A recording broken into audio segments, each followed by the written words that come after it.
Hello dear friends, this is Akash. प्यारे दोस्तों, आज हम इस लेक्चर सीरीज के रूल नंबर 80 से स्टार्टिंग कर रहे हैं। 81 से यहाँ तक हम कवर कर चुके हैं। तो आगे के जो रूल्स हैं उनको आप ध्यान से सुनिएगा, जो कि आपके लिए काफ़ी इंपॉर्टेंट है और मैं उनको कंप्लीट करने की आज कोशिश करता हूँ, या फिर नेक्स्ट क्लास में हम इनको कंप्लीट कर लेंगे। ओके, चलो चलते हैं और आइए रूल नंबर 1 पर, जो यहाँ पर दे रखा है। One of always takes a plural noun after it. जो वन है ना, वो हमेशा क्या है, plural noun after take it. यानी वन ऑफ के बाद हमेशा क्या आता है, प्लूरल नाउन आता है। ठीक है, जैसे it is one of the important day in my life, तो यहाँ है it is one of the important days in my life. तो यहाँ हमने क्या देखा है कि कौन सा नाउन यूज हुआ है, प्लूरल नाउन। ठीक है, ब्रश का यूज करता हूँ एक बार इसमें। यस, आगे का पॉइंट है वो सुनिए आप लोग। जैसे ये यहाँ से समझ में आया। अब देखिए, जैसे यहाँ हमने देखा कि डेज, ये इसका क्या है, प्लूरल है। ओके, आइए रूल नंबर 82 पर। Use of not only but also, how to be use and we have to understand that how to put the value in answer solution. Use of not only but also, Ram is not only handsome boy handsome but also intelligent. यानी एक व्यक्ति है, उसकी दो quality बताई हैं। उस case में not only but also use हो जाता है। जैसे Ram is not only helping verb के बाद हैंडसम, उसके बाद बट ऑल्सो के बाद लास्ट में उसका एक एडजेक्टिव या फिर नाउन के फॉर्मेट में जो एडजेक्टिव है वो हमने यूज कर दिया। ओके, एक और है not only India but also Pakistan is poor. कौन से वाले सेंटेंस में, ये वाला, Pakistan is poor. Hair to persons, या दो पर्सन्स हैं और इनकी क्वालिटी क्या है, डिफरेंट है। ओके डियर, आते हैं rule number 83। Listen, when two subjects are joined by not only but also the verb must agree with the second subject. जब कभी भी दो सब्जेक्ट जॉइन होते हैं नॉट ओनली बट ऑल्सो से, तो verb must agree with the second subject. यानी कि जब दो सब्जेक्ट है तो फर्स्ट वाले सेंटेंस की बजाय सेकेंड वाले जो सब्जेक्ट है ना, उससे क्या है, वर्ब क्वालिफाई या उसको फॉलो वर्ब करेगी। आपको ध्यान रखना है। ठीक है, चलिए आइए समझते हैं इसका एक एग्जाम्पल से। मैं आपको बताता हूँ। देखो, यहाँ मैंने लिख रखा है, नोट है वो क्या है, देखिए, not only the students but also the teacher are playing. अब यहाँ पर गलत क्या है, देखो, not only the students but also the teachers are playing. अब यहाँ पर क्या है, जो आर आया है ना, वो गलत है। क्यों? क्योंकि sir teacher near by subject के अकॉर्डिंग है, वो टीचर यहाँ पर सिंगुलर है। जब सिंगुलर है तो पर आर कैसे आ सकता है, क्या आएगा, एज। तो आएगा not only the students but also the teacher is playing. ये वाला सेंटेंस आई होप ये समझ में आ जाएगा। आगे देखिए, जैसे he not only comes for swimming, वो सिर्फ स्विमिंग करने के लिए नहीं आया, बल्कि it means but also for coaching the learner, सीखने वालों को सिखाने भी आया। ठीक है,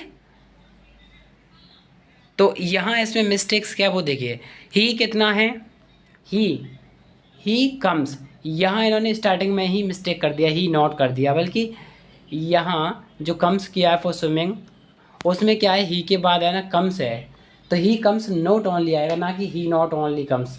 फिर उसका सेंस डिफरेंट हो जाएगा। यानी हमें एडवर्ब का जो सीक्वेंस रहता है उसको भी फॉलो करना रहता है। तो क्या है, he comes not only for swimming but also for coaching the learners. अब ये आंसर सही है। आते हैं rule number 84। Scarcely and hardly and are, ये बहुत इंपॉर्टेंट है, पहले ही मैं आपको बता रहा हूँ, जो कि एग्जामिनेशन में क्वेश्चंस बनते हैं हार्डली, स्कैर्सली, बेयरली से, ये वाला रूल।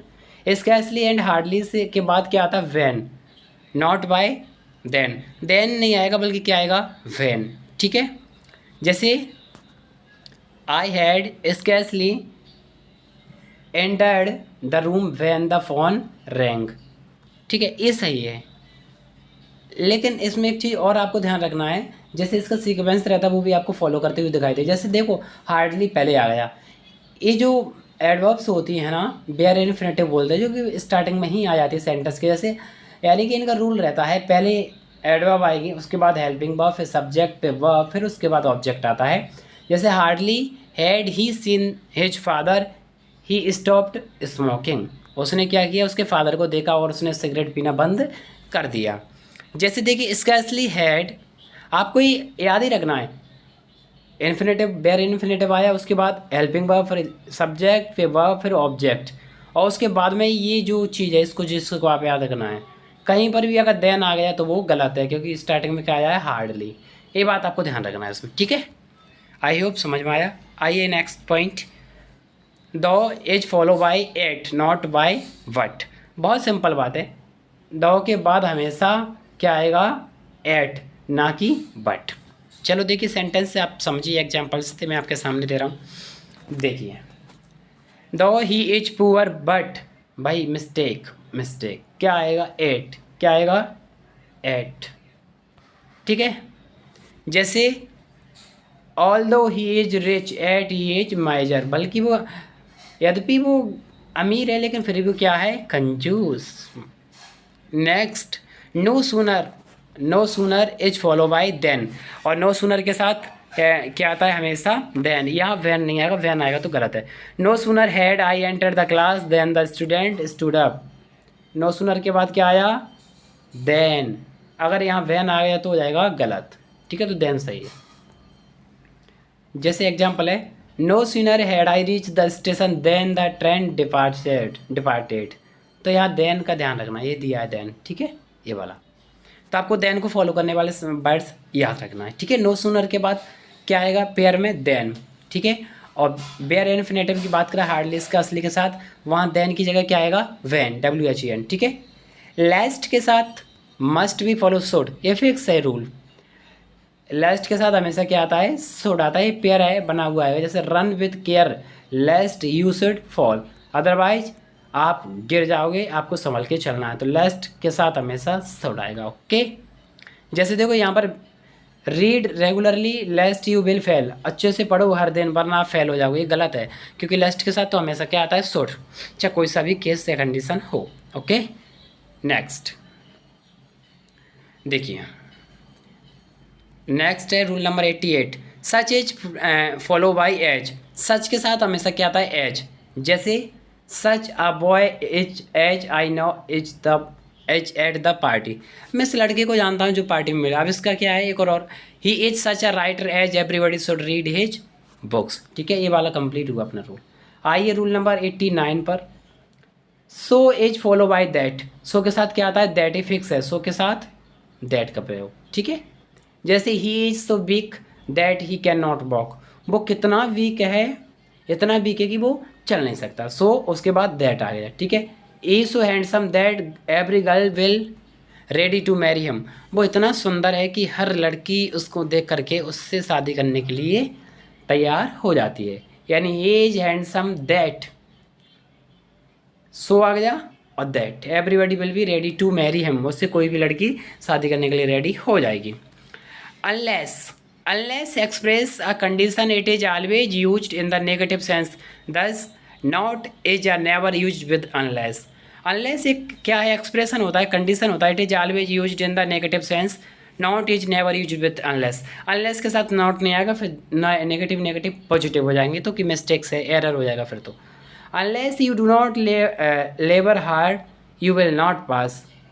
तो इसका क्या है, unless you labour hard you will not pass, ये सही है, ठीक है, यू विल नॉट पास।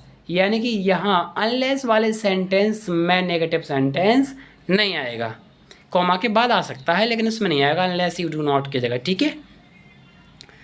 आइए रूल नंबर 91 से हम स्टार्टिंग करते हैं, जो कि बहुत इंपॉर्टेंट है। So we are going to start rule number 91। Until express time it has negative sense and thus not should never be use with it, और इट के साथ यूज नहीं होगा। जैसे wait here until I do not return, जब तक मैं नहीं आया हूँ आपको वेट करना भी सेंटेंस है, इसको देखना है गलत कहाँ है।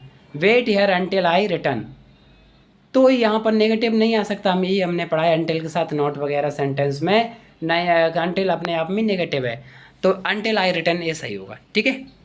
Rule number 92, since indicates a point of time and four stands for the length of time. Since indicates a point of time and four stand for the length of time, और time की length को भी बताता है, point of time को भी बताता है। जैसे देखिए, he had he had been reading the book for 2 hour, और ए पीरियड ऑफ टाइम है तो इसके साथ 4 आएगा। अगर यहाँ पर 2010 होता, मॉर्निंग होता, तो फिर सेंस आता। It has been raining since Monday, ये सही है। वीक्स, मंथ, डेट्स का अगर नेम लिखा है एग्जैक्ट तो सेंस आएगा, अदरवाइज 4। जैसे रूल नंबर 93 पर आते हैं, as if he is used in convey. Rule number 93 है, as if is use to convey the sense of pretension when as if is used in the sense were is used in all case even with the third person singular।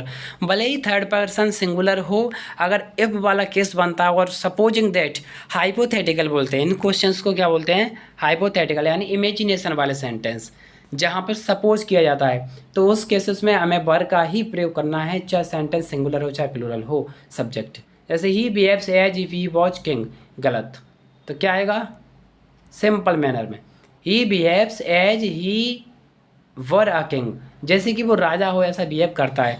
तो यहाँ rule किसका है, पूरा का पूरा वर का, वर लगता है, आई के साथ भी वर ही लगेगा पहुँच की जाए। जैसे if I were a king I will help of people. Both as follow by and, not as well as and but, both के साथ as well as and but नहीं आएगा, बोथ के साथ हमेशा एंड आएगा। जैसे Ram is both tall and handsome, Ram क्या है, बड़ा भी है, लंबा भी है और सुंदर भी है, ठीक है।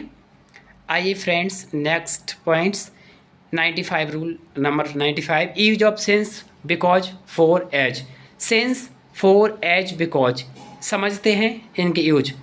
देखिए कहाँ पर कौन सा यूज हो रहा है, बहुत इंपॉर्टेंट है, देखिए ध्यान से। It has been a year since I saw him, since he is my father I respected him. चूँकि वो मेरे पिताजी इसलिए मैं इनका रिस्पेक्ट करता हूँ, तो सेंस सही है, जेन्युइन सेंस है। और फिर बोला it has been a year since I saw him, 1 साल हो गया जब मैंने उसको देखा, सेंस बात है, 1 साल की बात कर रहा है इसलिए। आई respect him because he is my father, मैं उनका रिस्पेक्ट क्यों करता हूँ, क्योंकि वो मेरे फादर हैं, तो सही है।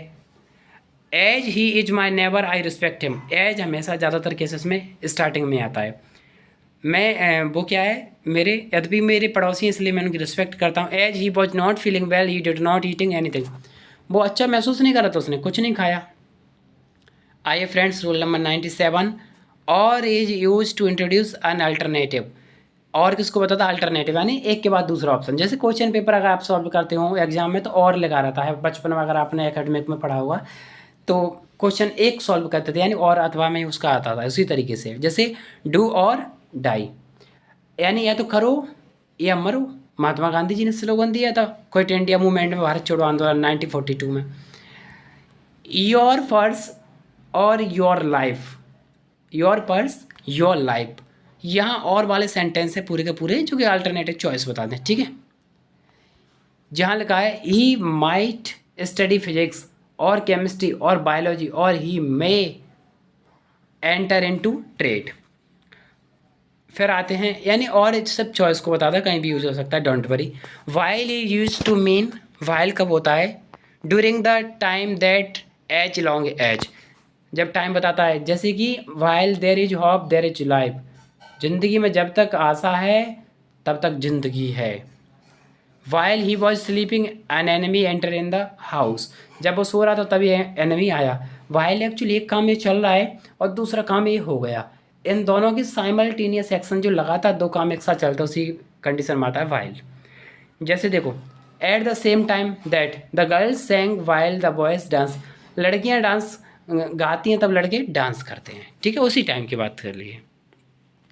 Only as conjunction mean except that, rule number 98 it is said that only as a conjunction means except that, इसका मतलब सिर्फ इसके अलावा। A very pretty women only she squints a little, जो कि बहुत सुंदर दिख रही थी। आइए rule number 99, adverb enough is always placed after the word which it qualify. Enough हमेशा उसके साथ आती है जहाँ पर ये क्वालिफाई करती है, ठीक है, वर्ड को। जैसे देखिए, as the hall big enough, कितना है, बहुत बड़ा है, इनफ है, ठीक है, बिग इनफ। जैसे कि he spoke loud enough to be heard, ये वाला। She is wise enough to understand your attention, वो इतनी काफ़ी चतुर है जो कि आपकी बातों को समझ पाएगी, ठीक है। As faster enough defeat you, as faster enough defeat you. अब इसका एरर देखिए, जैसे she is wise enough to understand your intention, इसका एग्जैक्ट तो इसका करेक्ट ही है। तो जैसे he had enough money to buy this car, to buy this car, ये सही भी है कि ही हैड इनफ मनी, यानी उसके पास पर्याप्त धन है कार को खरीदने के लिए। Is brave enough to be selected the post of soldier, use brave, यहाँ पर ब्रेव यूज करना ना कि ब्रेवेस्ट, क्योंकि ये क्या सुपरलेटिव डिग्री तो उसके पहले द आना चाहिए, ठीक है, इसलिए यहाँ पर ओनली ब्रेव यूज होगा, ठीक है, ये इसमें मिस्टेक है। और इस वाले में भी इन्होंने क्या डिग्री का मिस्टेक दिया, फास्टर की बजाय क्या आएगा, ओनली फास्ट। लास्ट है इस इम्पोर्टेंट ग्रामर का जो सीरीज चल रही थी आपकी टॉप 100 रूल्स की, उसका लास्ट क्वेश्चन है जो मैं आपके सामने मेंशन कर रहा हूँ dear friends. Else should be follow by but, else it is nothing else then pride, it is nothing then else pride, else should follow then by but, else के बाद बट आता है, जैसे कि it is nothing else but pride, कुछ नहीं है लेकिन फिर भी क्या है, प्राइड है। जैसे Rohit has no one else to talk except his boys, incorrect है, देखिए क्या है, Rohit has no one else to talk but his wife, उसकी वाइफ के सिवा उसके पास और कोई बात करने के लिए नहीं है। हैंस माय डियर फ्रेंड्स, इस तरीके से हमारी सीरीज कंप्लीट होती है। मैंने कोशिश ये की है बिना इधर उधर की बात के हुए कि आपकी समझ में पूरी चीज़ें आएँ, और मेरा पर्पस ही हमेशा यही रहा है कि बातें करने के बजाय काम पर ध्यान दिया जाए और ज़्यादा से ज़्यादा हम चीज़ों को समझें और बड़े आराम से बड़े मज़े के साथ चीज़ों को समझें और टाइम का यूटिलाइज करें। And I hope you are good and best of luck my dear friends. चलते रहिए, भटकते भटकते यूं ही सही, मंजिल तो मिल ही जाएगी। गुमराह तो वो हैं जो कभी घर से निकले ही नहीं। तो ज़िंदगी है, सफ़र यूं जारी रखे। Thank you so much.